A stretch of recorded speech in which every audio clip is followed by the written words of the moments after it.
Guys, magluto tayo. Ang hirap-hirap talaga mag-isip ko anong iluluto. So, wala akong choice kundi magkalderetang manok na naman. Kasi yun din naman ang gusto nila.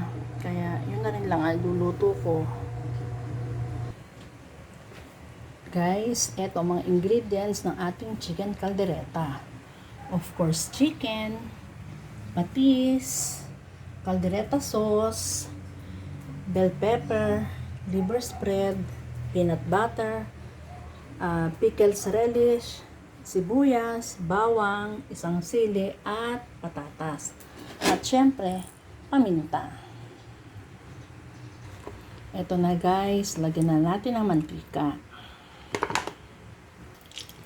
Nilagyan ko na ng paminta ang ating mantika. So ngayon ilalagay na natin ang ating bawang at ang sili. Ilagay natin ang ating sibuyas. Guys, ilalagay na natin ang ating chicken. Lagyan natin ng patis.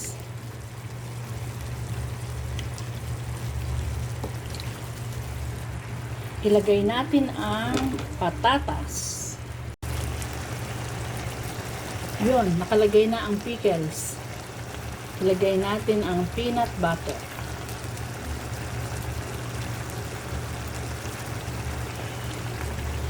Ilagay natin ang bell pepper. Tapos ngayon, hahaluin natin siya. Ayan guys, nahalo ko lang mabuti. Ito, ilalagay na natin ang caldereta sauce.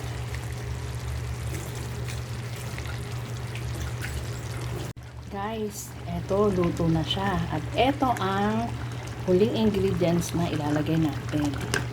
Ang green peas. Ayan. Kulong-kulo na siya. Kaya okay na to guys. Okay guys, thank you for watching at sana samahan niyo akong muli sa aking pagluluto. Bye! See you next time! O ayan guys, tayo atin ang tingnan kung anong lasa. Definitely masarap yan.